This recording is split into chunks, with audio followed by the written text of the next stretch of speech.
بسم اللہ الرحمن الرحیم یا ایھا الذین آمنوا اتقوا اللہ ولتنظر نفس ما قدمت لغد۔ رب تعالیٰ کا ارشاد مبارک ہے، اے ایمان والو، اتقوا اللہ، اللہ سے ڈرو،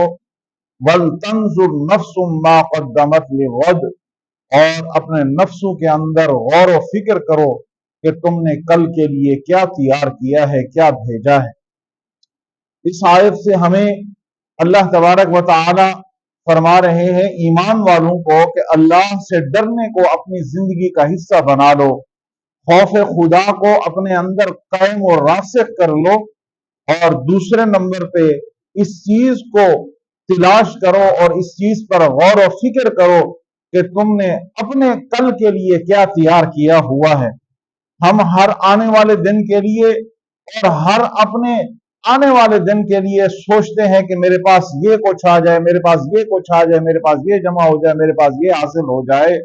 لیکن جو اصل سوچنے والی بات ہے کہ کل قیامت کے دن جو اصل میدان لگے گا، جہاں پر میرے سارے نامہ اعمال کھلیں گے، جہاں پر میرے دفتر کھلیں گے، میں ان نامہ اعمال کے لیے اور ان دفتر کے لیے کیا میں نے اچھائی جمع کی ہے یا میں نے اپنے لیے ناکامی کو جمع کر بیٹھا ہوں۔ تو اس لیے ہمیں کل کے لیے ضرور سوچنا چاہیے، کل وہ جو میدان لگنا ہے، وہ جو میرا حساب و کتاب ہونا ہے، وہ جو مجھے ایک ایک سانس اور ایک ایک پل کے لیے مجھ سے سوال کیا جانا ہے، اس کے لیے میں نے اپنے آپ کو کتنا تیار کیا ہے، اس کے لیے میں نے اپنے آپ کو کتنا تیار کر کے، سوچ کر کے، دماغ لڑا کر میں اس کے لیے کتنے تیار ہو چکا ہوں۔ ہمیں اس بارے میں ضرور غور و فکر کرنی چاہیے۔ یہی اللہ نے فرمایا وَلْتَنْظُرْ نَفْسٌ مَا قَدَّمَتْ لِغَدٍ، کہ اپنے کل کے لیے غور و فکر کرو کہ تم نے کیا تیار کیا ہے۔ جو اصل زندگی ہے،